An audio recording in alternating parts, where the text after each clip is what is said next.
자, 그 다음에 미 국무부가 국가비형 인권 보고서를 발표를 했어요. 네. 미국이 외교부가 없는 거 알아요?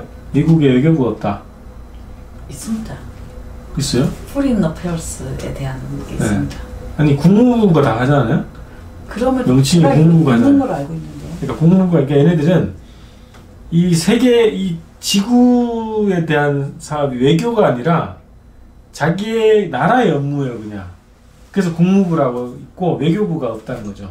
그래서 국무부 장관이 강경화랑 만나고 막 이러잖아요. 그래서 걔네들의 마인드는 이 세계는 자기 거야. 그래서 국무부가 그래서 나라별 인권 보고서를 해마다 발표하는데 그것도 웃기죠. 왜 남의 나라 인권을 얘네들이 조사해가지고 보고를 하냐고. 그죠? 이해가 안 되잖아요. 다 그 자기 휘하에 있는 나라라서 그렇죠. 그러네요. 자기 제국이죠. 근데 하여튼 인권 보고서를 발표했는데 이게 하여튼 버릇이에요. 매년 하고 있어요. 근데 여기에서 이게 또 인권 보고서에 왜 들어가는지 모르겠지만 한국의 부패 문제, 그래서 대표적으로 두 개를 딱 사례를 찍었어요. 하나는 조국 전 장관 사례, 그 다음에 버닝썬 문제. 두 가지를 가지고 대표적인 한국의 부패 사례로 찍었어요. 이상하잖아요. 뭐 버닝썬과 관련된 문제는, 그러니까 그게 이제 사실 뭐 경찰과 이 퇴폐적인 문화를 가지고 있는 이러한 업소와의 결탁 관계 뭐 이런 것에 대해서 뭐 그걸 갖다가 뭐 부패라고 한다면 부패일 수도 있겠지만 경찰의 부패 될 수 있겠지만 조국 전 장관과 관련된 문제는 성격이 완전히 다른 건데 그거를 고위층의 부패, 부정, 부정이라고 이렇게 얘기하는 것 같은데 그걸 고위층의 부정이라고 하자면 그런 부정보다 더한 부정, 뭐 박근혜, 최순실이 더한 부정이었죠. 이 정부 들어서 확인되는 부정, 나경원 뭐 이런 게 있겠죠. 그렇죠. 대표적으로. 뭐 나경원에 대한 것도 있고. 근데 왜 이거를 인권 문제로 들어갔고 부패 문제의 대표적인 사례로 했냐? 이 이유가 있을 거 아니야. 뭐 우선 우리나라가 작년에 조국과 관련돼 가지고 사실은 엄청난 분열상을 보였는데 그 분열상의 가장 대표적인 것 중에 하나가 뭐냐면 진보의 분열이었단 말이에요. 진보의 분열도 있었고, 그러니까는 조국 문제가 이게 뭔가 국론을 분열시키는데 아주 좋은 호재가 된다라고 생각을 해서 다시 한번 우리나라가 지금 반미래통합당으로 똘똘똘똘 뭉쳐가고 있는 이 총선 전국에서 다시 한번 이것을 분열을 노리기 위해서 조국을 한번 언급해가지고 이렇게 흘린 게 언론에 흘리고 막 이러는 게 한 게 아닌가라는 것이 많이 들죠. 여론전을 하는 것 같은데, 네. 그죠? 이게 재판 중이잖아요. 그렇죠. 재판 중이면 무죄 추정의 원칙이 기본 적용되는 거잖아요.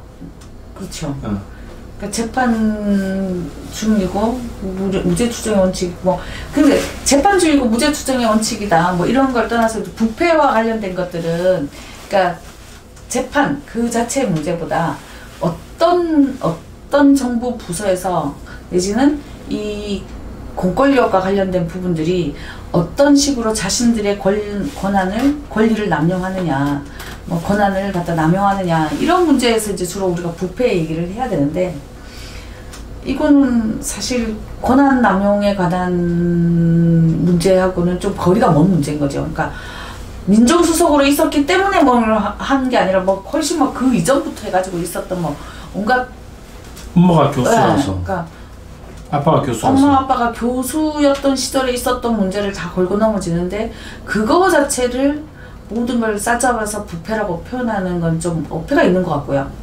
우선 첫 번째로. 두 번째로는 이제 말씀하신 것처럼 재판 중이고, 그리고 이 재판 중인 것이 계속 문제가 되는 것 중에 하나가 뭐냐면 재판에서 검찰들이 한 번도 지금 제대로 혐의를 내놓지 못하잖아요. 혐의에 관한 증거를 제대로 내놓지 못하고 있는 이런 사건, 어이없는 사건을 마치 확정되고 기정된 사실인 것처럼 무슨 인권 보고서에다 쓴다는 건 문제가 있죠. 검찰의 손을 들어주고 보수의 손을 들어주고 그렇죠. 태극기 성주기 부대의 손을 들어주고 그리고 진보를 파렴치 안으로 만드는 그 프레임에서 미통당류들한테 좋은 힘을 실어주는 좋은 소재를 주는 거죠.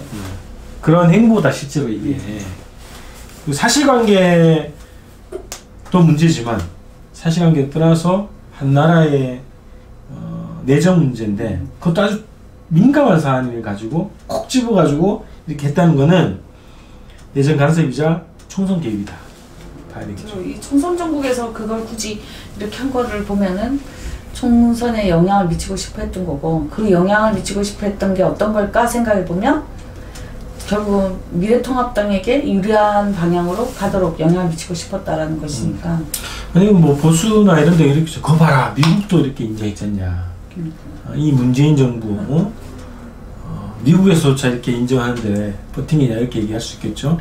그렇죠. 또다시 이제 진보 내에서 이거 관련해서 우리 후보님은 내정 간섭이라고 주장하시고 총선 개입이라고 주장하시는데 저는 이게 총선 개입 총선에 영향을 미치기 위한 거는 다 총선 개입인 거죠. 네네.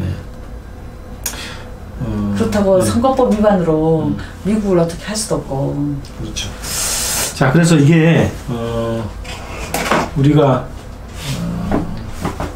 지금 총선이 한 달 정도 남아 있단 말이죠. 근데 굉장히 하루하루가 살얼음 판이고 조심조심 가야 되는데 미국 시간으로 17, 18일 그러니까 한국 시간으로 한 내일 정도 오늘 밤이나 되겠죠. 방위 분담과 협상을 하거든요. 7차 협상인데 네, 그렇죠. 네. 원래는 한국에서 하는데 미국 가서 해요. 네. 그것도 이례적인데 보통 미국 자기 안방에 들여다놓고 막 압력을 더 세게 한단 말이죠. 그래서 그런 차원으로 데려가서 협상을 하는 것 같기도 한데 그런 건도 그렇고 이번에 이제 인권 보고서도 그렇고 미국이 한국 정부를 난처하게 만드는 작용을 계속 할 것 같다는 거예요. 지금의 현 정부를요. 그렇죠. 그래서 결국은 미국의 속내는 미통당이 다수당이 되는 그런 판을 제일 원하지 않을까요? 남북관계에서도 그렇고 뭐 제일 다루기 쉬우니까요. 총선 개입에 대해서 우리가 좀 경계를 잘 해야 될 것 같고 미국은 그러지 않을까라고 하는 그런 안이한 생각을 좀 버려야 된다.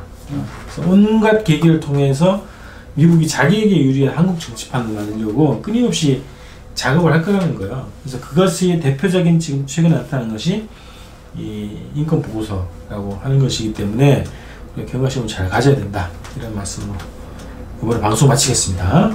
네.